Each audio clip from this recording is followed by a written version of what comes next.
Okay, so we're at the very last line on Samach Aleph Amid Bey, 61b, 5 at the end. So Talmidim Yotzin LaTalmud, the Talmidim can go, leave their house to learn for a month.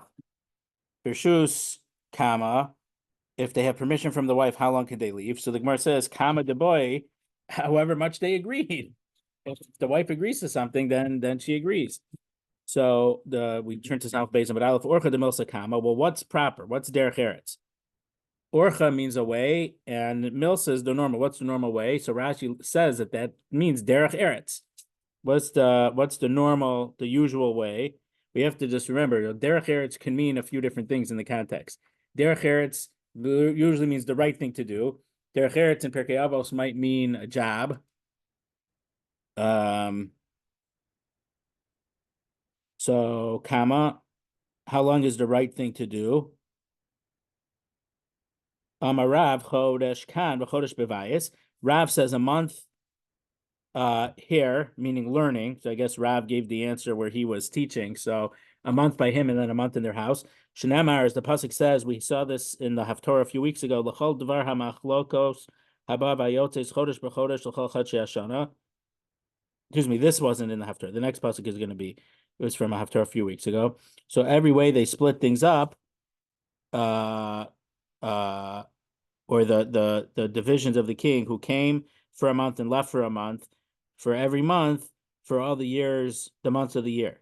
So it meant when they were coming to serve in the army, so they were in a month and out for a month, in for a month and out for a month. So even though that wasn't L'Talmud Torah, but we use that as a guide. Rabbi Yochanan Amar Chodesh Kan v'Shnayim Beveso. And Rabbi Yochanan says a month in the yeshiva and 2 months at home. Shenamar Chodesh Yubal Vanon Shnayim Chodeshim Beveso. So this is what we had of Torah, I think, in Truma, that when Shlomo had workers go to get wood and stuff to build the Beis Hamikdash, they went for a month and they stayed home for 2 months. So everyone agrees. So between Rav and Rav Yochanan, everyone agrees that they could go for a month to learn. The question is, how long do they have to stay home? According to Rav, they stay home for a month. According to Rabbi Yochanan, they have to stay home for 2 months. Rav Nami, my time Amar Me'ahi. Why didn't Rav learn from Rabbi Yochanan's opinion that you're home for 2 months? Shani Bini Beis Hamikdash Efshar Yidei building the Beis Hamikdash could have been done through other people. So what does that mean? Done through others? Rashi just seems to say by the amount of people that they needed and the amount of people they had, you only needed to do once every 2 months. So I guess the manpower, the supply of manpower was big enough that they didn't have to go every month. They had enough workers to send them for 1 month and then stay home 2 months. Rabbi Yochanan, my time la Amar Me'ahi. Why didn't Rabbi Yochanan learn from Rav's thing, which was talking about the soldiers of David HaMelech? Shani Hasam de Isle Harvacha. Because when you're working for the king, they got paid really well. So Rashi seems to say that working for 1 month was so I guess the payment would be, it was like for 1 month of labor you got paid for 3 months worth of living expenses. So the month you were gone, it paid for that month, and for 2 months it paid for that also. So working for the king like that paid very, very well. But for a Talmid Chacham, you wouldn't be able to stay home for 2 months, because then what are you doing? So I mean, I guess people could try to fetch that they got some type of stipend from learning, but they didn't. The Rambam is very clear that even the ones who were that there were wood choppers and water carriers.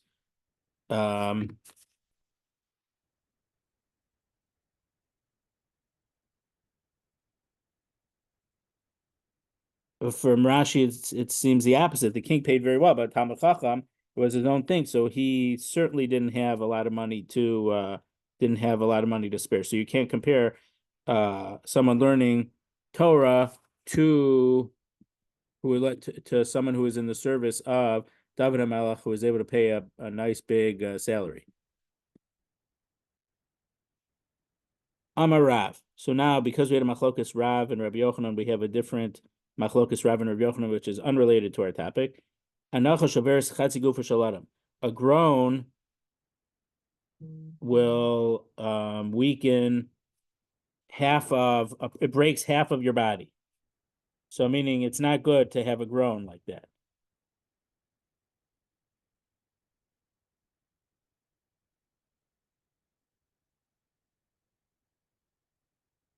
Shnemar v'haya, excuse me, v'yata ben adam hanach v'shivron masnaim uvimirmirus tanach. And you, son of man, if you will grow to break your loins, and with bitterness you will grow.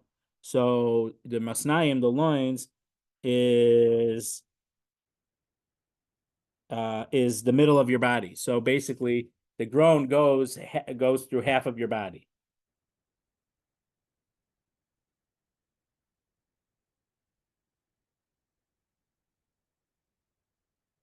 Rabbi Yochanan Amar Af Kol Gufo Shaladim. Rabbi Yochanan says it will break your entire body. So it's not saying it's going to kill you, but it's bad to groan. Our school translate as a groan. I think in Yiddish we say a krechs. I don't say we, they.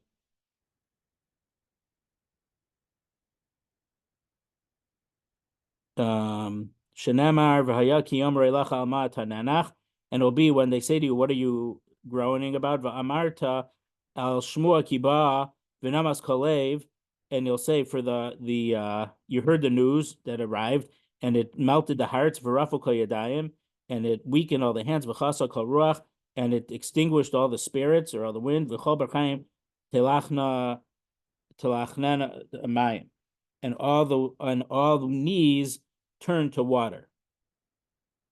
So it gets your entire body, the heart, the hands, your whole spirit, your knees.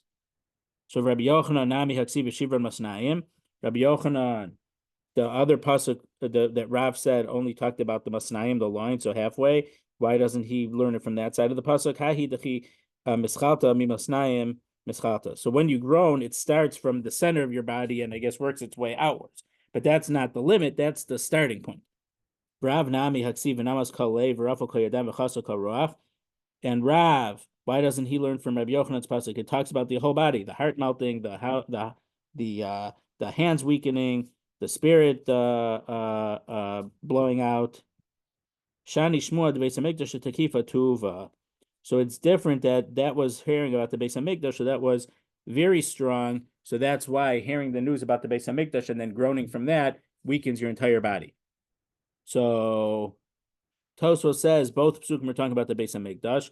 So how could that be an answer? So he says that Rav's pasuk was when the Navi was telling them that it was going to happen. So to hear the bad news would only break you halfway.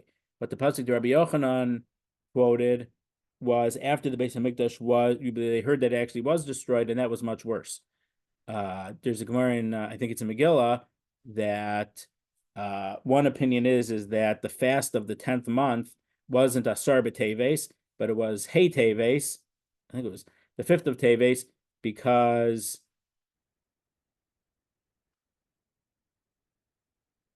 was it Teves? I think it was Teves because that was the farthest people away from Yerushalayim didn't hear that the Beis Hamikdash was destroyed until that date. So that date was a fast day. So obviously Tisha B'Av for the day that it was destroyed is the saddest day of the year on our calendar. But for the people who heard about it, the last people to hear about it, they had a fast day because of that. So this Gemara would go well with that opinion. It's machlokas, but that opinion that when you hear about it, that's very, very.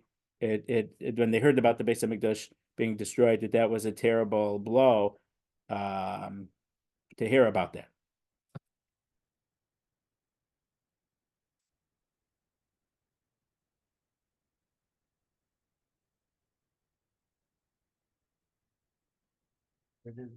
Where does that come from? That they didn't hear it until 10th of it's the Gemara Megillah brings it from a pasuk. We can look for it later. How Yisrael v'Kachavim Dahavu Ka'azeh B'Orcha B'Hadi Adadi. So now this incident is just going up what we just said about hearing about the Beis Hamikdash and groaning and weakening a person. There was a Yisrael and a pagan who were traveling on the road together. Lo imti Oved Kachavim L'Sagui B'Hadi Yisrael. The pagan wasn't strong enough to keep up with the Jew, which is a little strange. We mentioned about a month ago the Vilna Gaon from Megillas Rus that when Rus accepted the Torah on herself, she got weaker. But so in general, you might think that we said that the Jew would be less strong than the pagan, but here we're saying the pagan couldn't keep up with the Jew. Ad Karei Chorban Beis Hamikdash. So to try to slow the Jew down, the pagan said, "Your Beis Hamikdash was destroyed." Nagid ve'itna. So the Jew groaned from it. But still, the pagan was still not even able to keep up with the pace of the Jew. Amarle, so the pagan said to the Jew, Lav Amritu Anochash Chatzi Gufo Shel Adam. This was a very learned pagan. He said, but don't they say that a groan will break half of the body's person, half of a person's body? So how did I make you groan and you're still physically fit enough to keep going so fast? Amarle. So he answered, Hani Mili Milsa Chaditi. That's if you hear a new thing, a new tsara, and you groan, it breaks half your body. Ba low. But this that already we have every year, we remember the Beis Hamikdash was destroyed. It's not something new, so that doesn't. That's not going to weaken me so much. Because people say the mafle tichli lo ba'asa. So this was a case, a very sad case. Rashi says it was a woman who had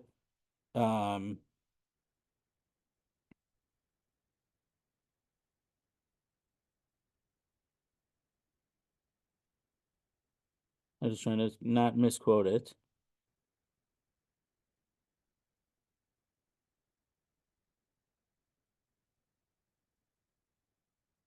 A woman who unfortunately buried several of her children. It's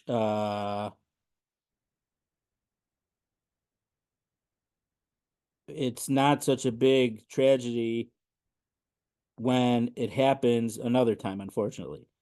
I mean, probably, which the Gemara didn't know in that time, but probably a situation like that, there probably was some genetic disease. So more than one kid in the family had it. So I mean, obviously, it's very tragic. But we're saying that if several of her kids died, when another one died, she wasn't so broken up about it.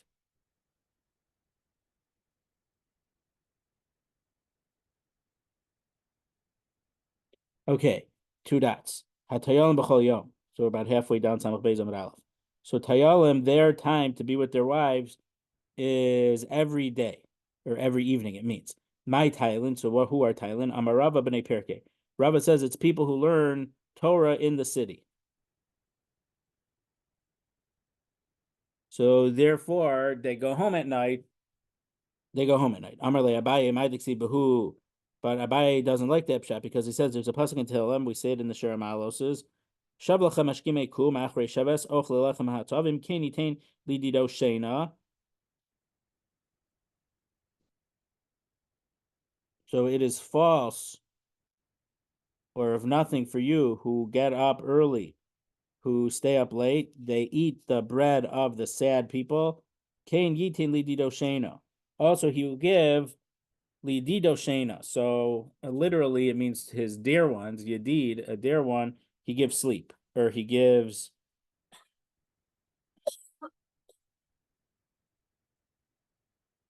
Well, so the drasha is Amar Rav Yitzchak. Rav Yitzchak says Elu Nishosem Shel Tamid Chachamim. These are the wives of Tamid Chachamim. Sheminadido Shena Meinam Ba'olam Hazeh.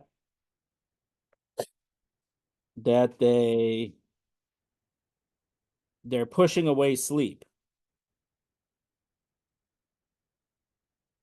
because they're waiting for their husbands to come home in this world. But they'll get to the olam haba for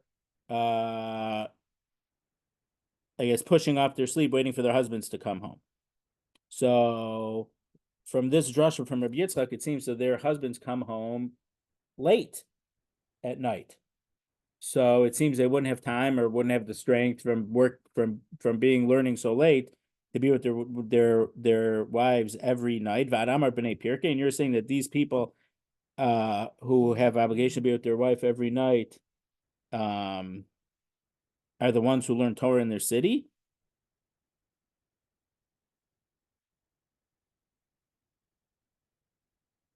Elam Abaye.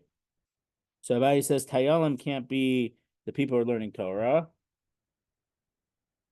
Rashi points out that I don't know. I might be somewhat mistranslating the word, but they have to learn and they have to review. So, and then there's a separate Gemara in Tainus, but obviously it's not literal that the well, actually, the Gemara in Tainus may not say that, but it's related to Gemara somewhere else that says it. But the nights are very important. It says, "Why was Tu B'Av such a happy day?" So one opinion, there's many opinions in the Gemara about the women, the girls getting married, this and that. One opinion is the nights that's past the middle of the summer now, so the nights are getting later. So there's more time to learn Torah Shabbat Peh in the middle of during the night, because in the daytime you could have light, you could read psukim, which you weren't allowed to memorize. But at nighttime, when you don't have light, you learn Torah Shabbat Peh. So I mean, that doesn't mean they didn't learn Torah Shabbat Peh in the night. In the daytime, they did. But so even if they were in their cities, they would stay up late learning and reviewing their Torah. So Elam Rabbi, so Abai says a different shot. Who's these Tayalim? Rav, according to a teaching of Rav, Damarav could go to Rav Shmuel Bar Shelas. Like Rav Shmuel Bar Shelas, we mentioned him in a few blot ago. Maybe it was the previous parak already. But Rav Shmuel Bar Shelas was a Malame Tinokos. He taught the school children. So the school children didn't go at night. So he was able to be home at night. Rav Haigon, the Shittim Gevetzes brings Rav Haigon that Rav Shelas was actually his mother's name. But I guess she was from a very distinguished family. So Shelas happens to be his mother's name, not his father's name. The achal medideh, he eats his own food. V'shasi medideh, and he drinks his own drink. V'gane betula de afdene, and he could sleep under his own roof. V'lo chalav pristaka de malka abave, and the king's messenger doesn't pass by his gate, meaning I guess the tax collector isn't going after him to shake him down for a lot of taxes. Because in those days, taxes were whatever the king's emissary was able to charge whatever he wanted to whoever he wanted. So Rabbi Shmuel Bar Shelas, he had enough,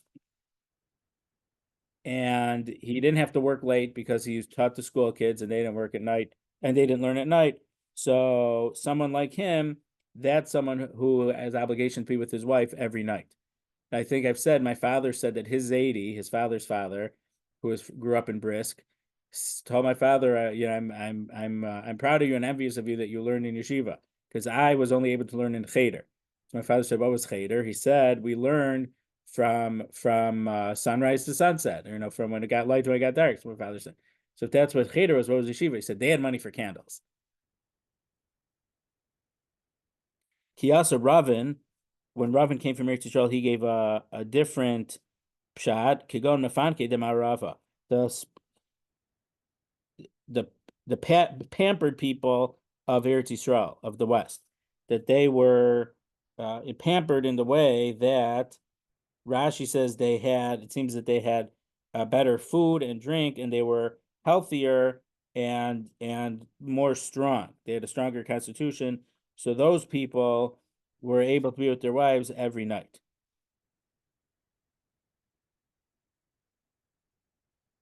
So for more recent, but still not more recent than that, when I was at Kiryat Yavne, so someone was for a thing, part of Rav Yaakov Emden's autobiography, a very interesting autobiography. Part of it, he says basically that we are, Talmid Chachamim usually have poor health because we just sit and learn all day. So, so from that perspective, they didn't have good people who didn't get physical exertion. We know that exercise is healthy, and I think I mentioned a few weeks ago from either Zev Aleph or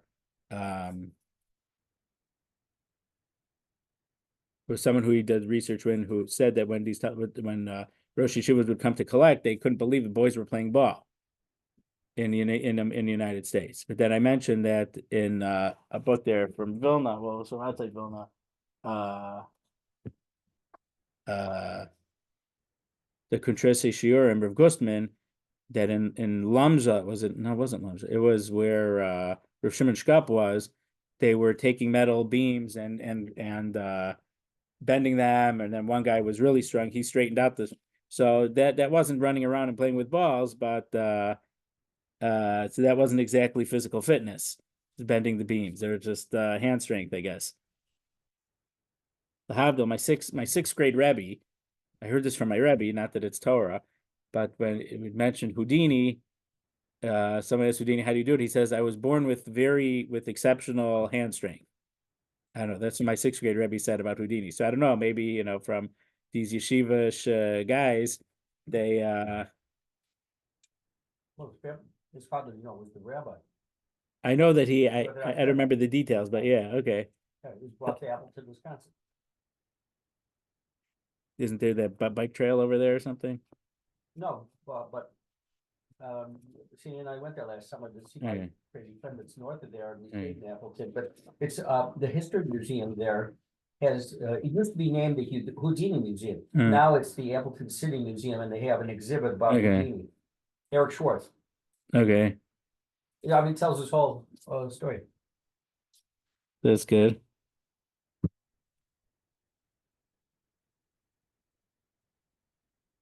And Zach Zussman,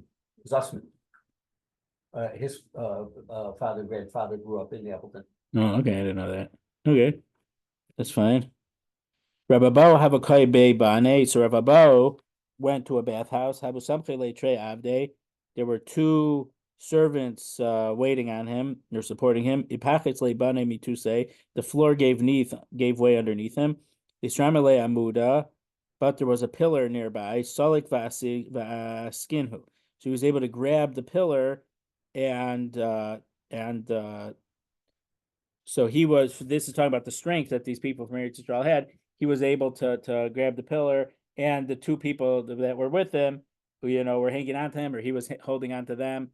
But the pillar, he had enough strength to do this. And also, Rabbi Yochanan Havikasalik Bedarga. Rabbi Yochanan was going on a staircase. Havisam Chalebe Ravami Ravasi. So Art Scroll says he was ascending a staircase. I don't know how it knows it.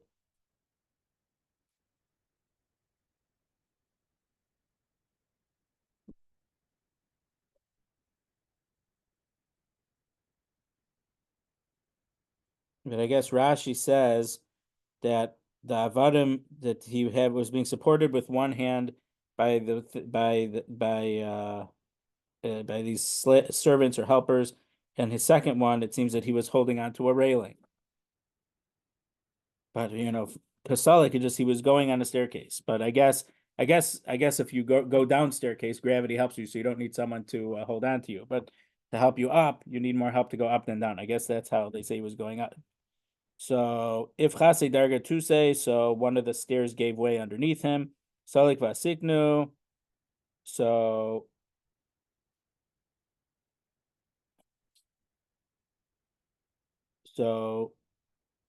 he went and brought them with him. So the article says that he was able to go up to the next staircase. I guess the stuff lower down collapsed, but the one higher up was there, so he was able to take a jump higher and bring those two guys with him. Amr le Rabbanan. Rabbanan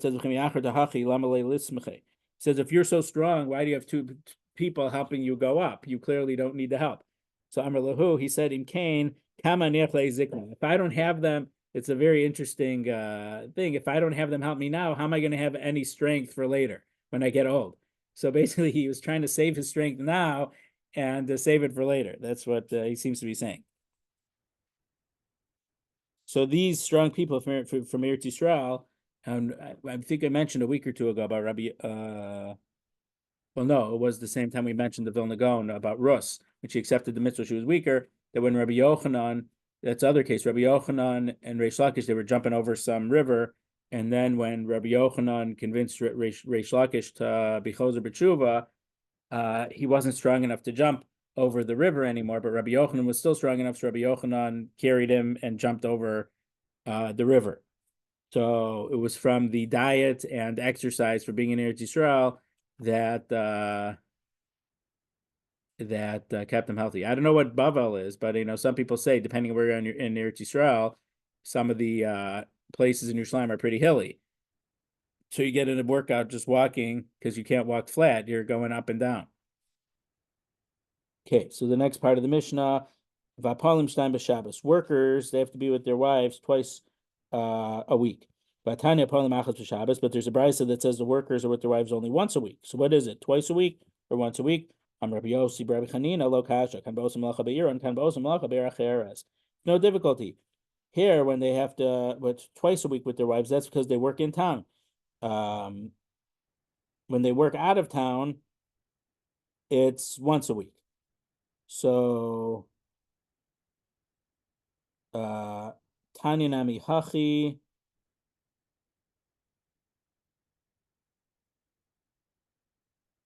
So it seems that even the ones who worked out of town, they worked out of town, but like a town or two over. So they were able to come home. Well, it seems that there's two ways to explain it. Either they wouldn't come home every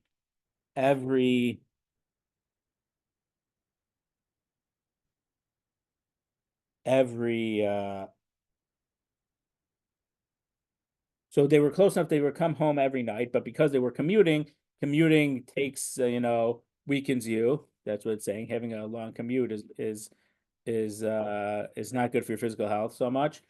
Or it could be that they went away for the week.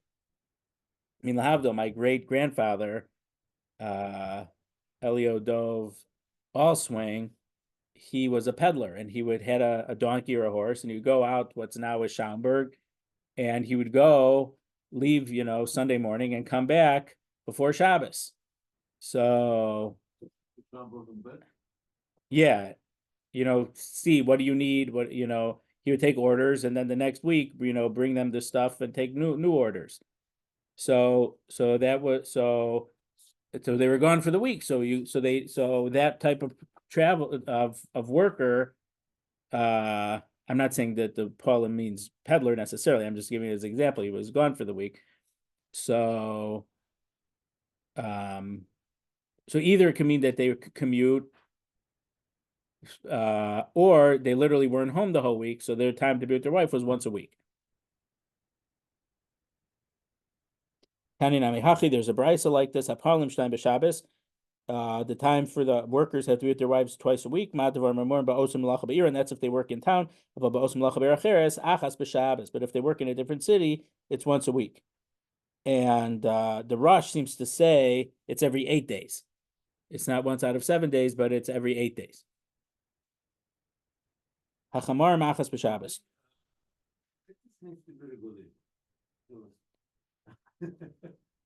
So we in the introduction to the halacha that I mentioned, to the Mishnah that I mentioned last week, a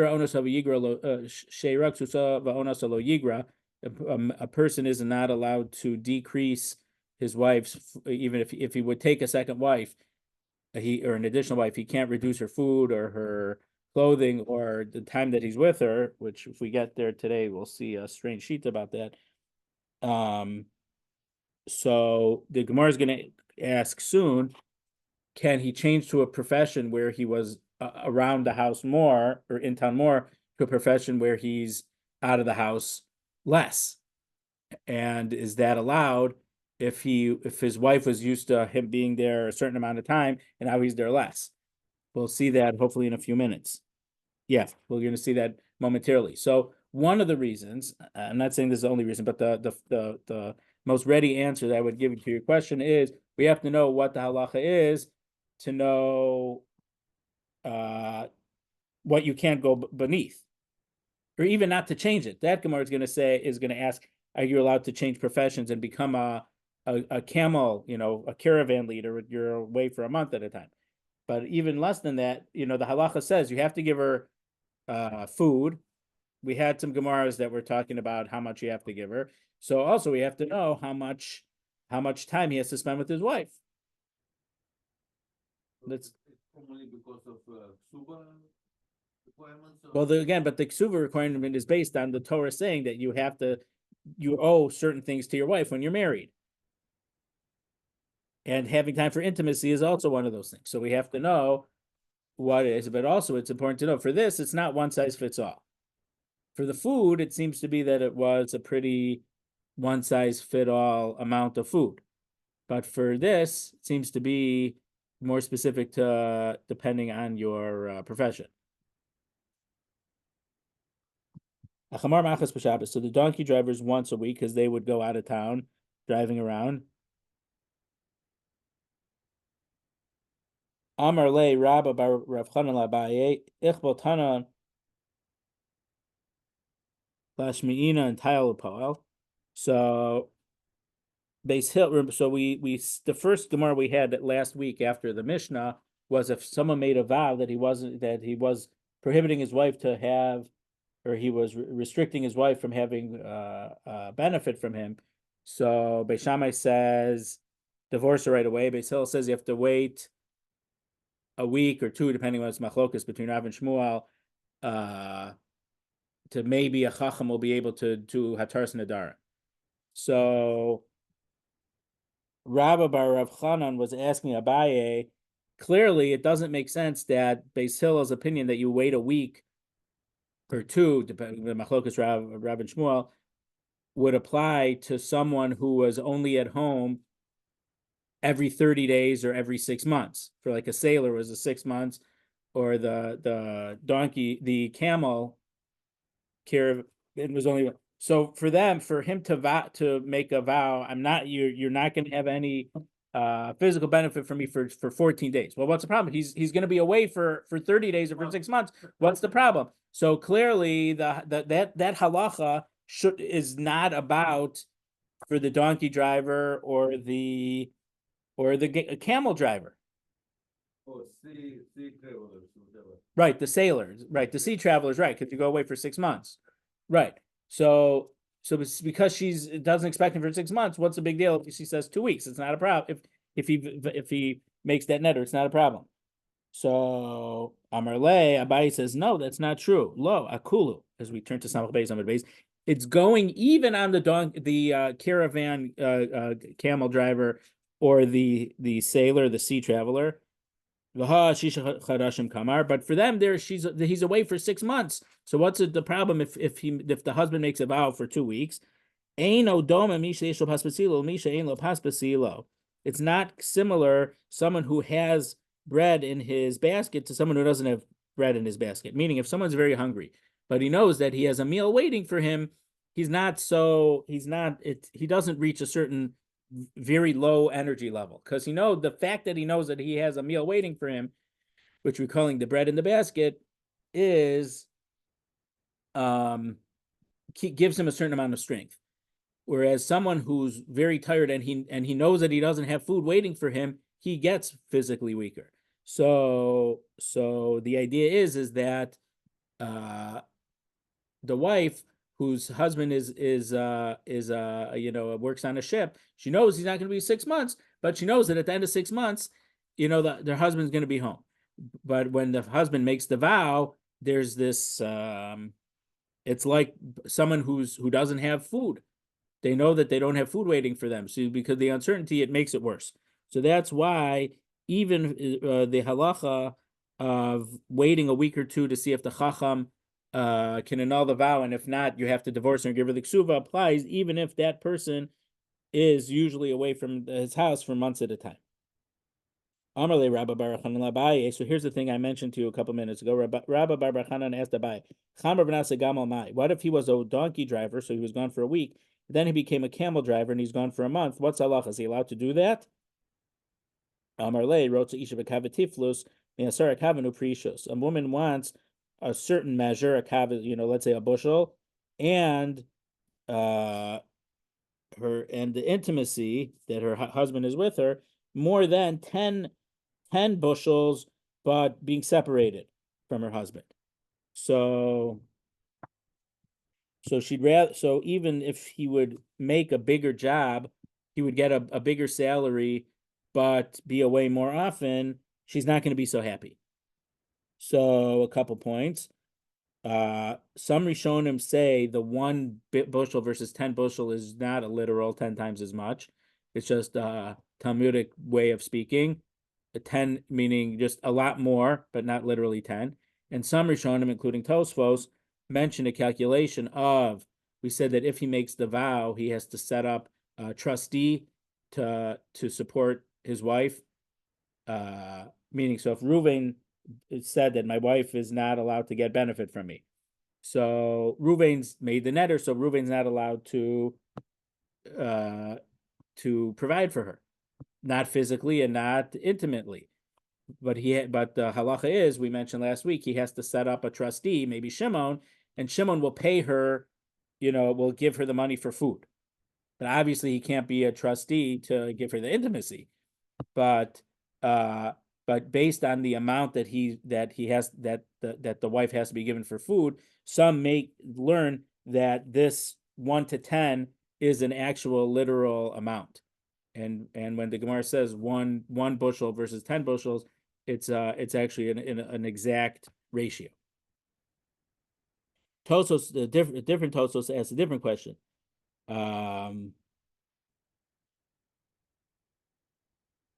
We mentioned Rav and Rabbi Yochanan at the top of Samach Beis Amud Aleph, that according to Rav, the Talmid Chacham could leave his house for a month and be back for a month, and Rabbi Yochanan said, "You're home for 1 month. You're out of town for a month and home for 2 months."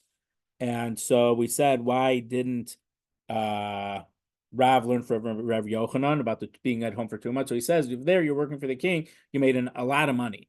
So for that, you could be home for 2 months. So Tosfos says maybe the reason here we're saying that a lot of money is not a good enough reason for her to forgo her husband for a certain amount of time. So Tosfos says, well, maybe working for the king is super lucrative as opposed to medium lucrative. Okay, asaponim achas shisha chadashim.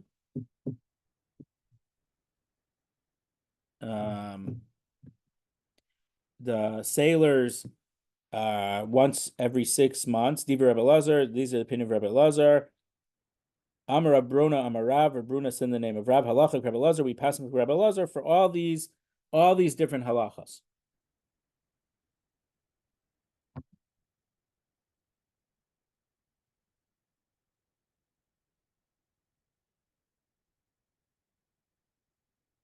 And also specifically, Rashi says that a man can leave his wife for a month to learn Torah.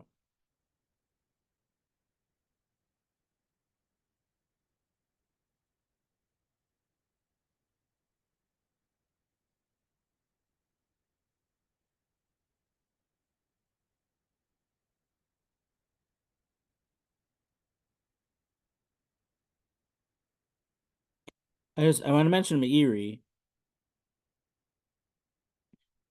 We have the word that a woman wants 1 bushel in tiflos, the fact that her husband's near for intimacy with a tough. The Meiri seems to make it with spells it with a test, that it's the word tafel. Tafel is an accompaniment.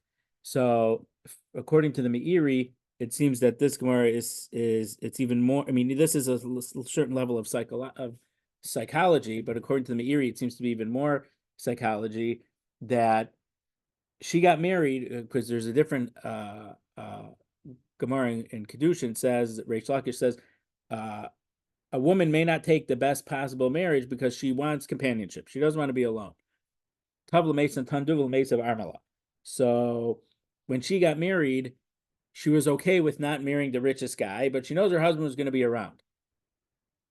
And she doesn't want to have to be in charge of everything, even though it's a bigger thing to be in charge of everything, even though she's going to be having a bigger household income.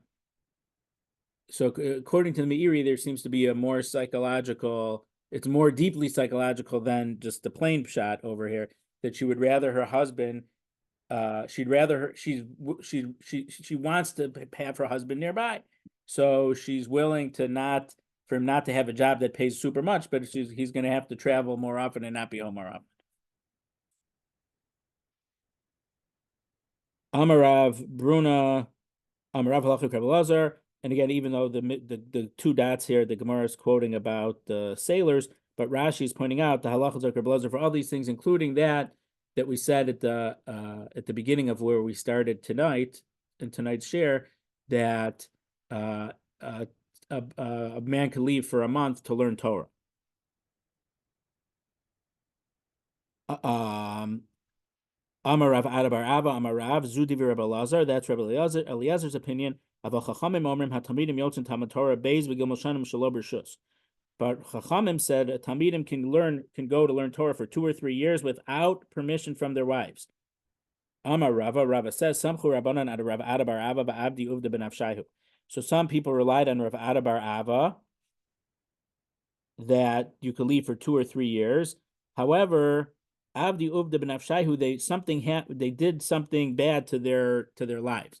So according to Rashi, they died because of it, and we'll see some stories about it, meaning that they got punished for doing this.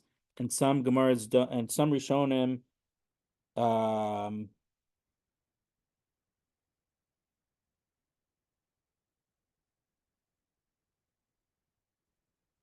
they mean it's maybe not a good thing, but not literally that they died. But there were some stories where they died for leaving their wives for too long. Amarav Kihad Rav Rechumi Havishkech Tamei de Rava b'Mechuza. Rav Rechumi would learn by Rava in the city called Mechuza. Haviraga the Havi Asu Lebeso Kamali Yom de Kippur. He used to come home every Erev Yom Kippur. Now obviously Yom Kippur is Asur B'Tashma Shemitah. So either Motzei Yom Kippur, or maybe once he was home for Yom Kippur, he stayed for Yantif, whatever, but he came home once a year. Yom Achad Mishtachei Shmaitza, he was too engrossed in his learning. Havim Sachi Devisu, so he forgot to come because he was so busy learning. Now, we learned in Brachos, it was a while ago already. It was more than a while ago, that 2 times you're not allowed to have a chavrus in the Beis Medrash. The night of B'dikas Chametz, because you have to do B'dika, and Erev Yom Kippur, because you have to eat the Sudam Afsekes. But he was learning from before, and then he didn't realize how late it got, and he didn't have time to travel home before Yom Kippur. So having Masachia Devisu, his wife was waiting for him. Hashta Asi. She thought, oh, he's coming now. Lo Asa. He didn't come. Chalash Daita. So she got weak or disheartened. Achis Demasa Me'ena. A tear came from her eye. Haviyasa Be'igra. He was sitting in an attic. Achis Igra Mituse Benach Nafshe. And it collapsed beneath him. It's interesting. We saw a few lines above about Rabbi Yochanan and was it Rabbi Abo, that they were in a bathhouse or in a stairway that happened to collapse. We're talking about collapses over here, so we need a building inspector on this staff. And he died. So the Agmas Nefesh, the pain that he caused his wife, that the tear that she shed caused the punishment that where he was staying collapsed, and he died for not coming home more often than once a year. Onah shel Talmidim Chachamim Eimas. How often does a Talmid Chacham have to be with his wife? Rabbi Yehuda Amar Shmuel, Erev Shabbos. From Erev Shabbos to Erev Shabbos. So it's not just once a week that this is saying, but it also means that Friday night, specifically, Shabbos night is a good night for them to be together. And the Rambam says that just like Oneg Shabbos, you have delight in Shabbos, you have a special food, this and that. So he says that the Talmid Chacham being with his wife for Shabbos is also part of onah Shabbos. Asher pure yutin beito. This is also, oh no, this is in the first parak of Tehillim. That's like a tree that will give, excuse me, that someone who's learning Torah, doing what Hashem wants, he's like a tree, and it gives fruit in its proper time. I'm Rabbi Huda v'Tamer Rav Huna. Rabbi Huda or Rav Huna says v'Tamer Rav Nachman, or some says Rav Yachin Zem Shamish Mitasim Erev Shabbos serve Shabbos. This is someone who a Talmid Chacham, or it doesn't even have to be Talmid Chacham, but someone who is with his wife every Friday evening. Yehuda braid Rabbi Chia Chasnei Rav Yanai. Yehuda, the son of Rabbi Chia, who was the son-in-law of Rabbi Yanai, have a Azav Yaseh Bevei Rab. He would go learn. V'chol Bei Shimush Shimshei Havi Asel Lebeise. Every Ben Hashmashal. So Rashi points out in other Rishonim that when the Gemara says Bei Shimshei, it means Ben Hashmashos of Shabbos, because Ben Hashmashos of Shabbos is a special time of the week. Shabbos is coming. We have to stop our work. So right before Shabbos would come, he would come home. But when he would come, Havi Kachazi Kamei Amuda Denura. There was a pillar of fire accompanying him or coming in front of him. Yom Achad Mishtachei Shmait. So one day he was busy with learning and he didn't come back for Shabbos. When they didn't see that sign, the fire, they were nervous. Amar Rav Yanai, who was either his father-in-law or his grandfather, said, Kfumi Taso, turn over your beds. Meaning that's one of the halachas of Avelim. He must be dead, and that's why he's not here. If he was alive, he wouldn't miss the mitzvah of being with his wife. But this was like a mistake that came from the ruler, and he died. So meaning he was alive, but he was busy learning, so he didn't come. But his father-in-law said that he must have died, and so this is a whole different topic also. We'll have to start this next. I have to leave now, so we'll reread this and talk about this. The fact that a Talmid Chacham could say something and Hashem kill someone because of it, or could make someone alive. But before we go, I have to explain. We just said you could go 2 or 3 years. The Gemara, a few lines further down, is going to say about Rabbi Akiva, who has gone for 12 years and another 12 years, and he had the 24,000 students at the end. So how could they have left so long? So someone asked this last week, and I said, we'll get to it. So there's several answers. How could Rabbi Akiva and these Talmid Chachamim have left so long if either they should be every once a month or not, especially if the halach. So obviously, one opinion is it's a machlokas. Rabbi Eliezer says once a month, but Rav Ada bar Ava it said that it could be even 2 or 3 years. So first of all, that's one possibility, that the halacha isn't like Rabbi Eliezer. Tosos's answer seems to be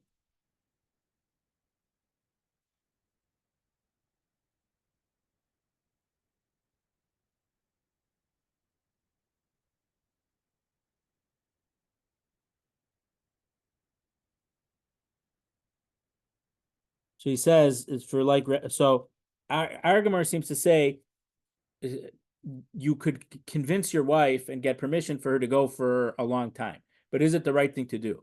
So some wives might agree to it, but really deep down inside, they weren't happy about it. But someone like Rabbi Akiva's wife really full-heartedly consented to them going for a long time. So if the wife really full-heartedly wanted them and was happy for them to go learn Torah, then you could stay longer. And then he says more. He says, Adarabba, they married them in order that they'd go learn Torah. So some other Rishonim say that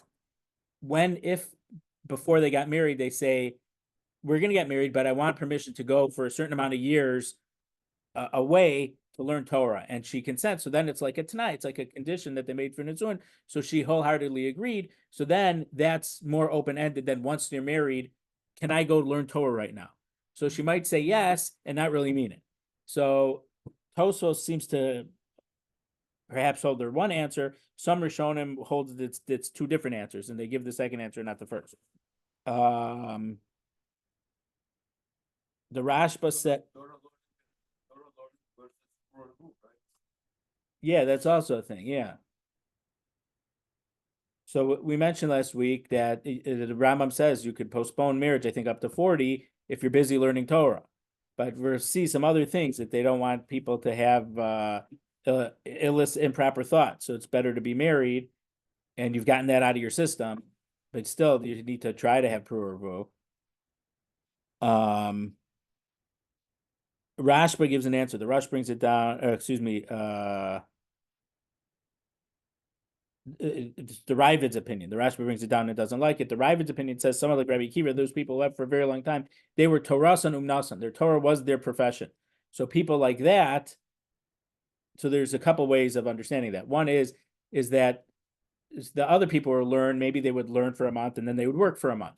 But if Torah Umnasan, the highest echelon of people who, let's say, they were like Shevet Levi, that we mentioned the Rambam in Hilchos Shemitah V'Yovel, if they're going to be completely removed from Olam Hazeh, from Olam Hazeh, then they're allowed to fully be involved in Torah and not worried about Parnasa at all. So for someone like that, they're allowed to go for a very long time. But for someone who's less than that, shouldn't go away for more than a month.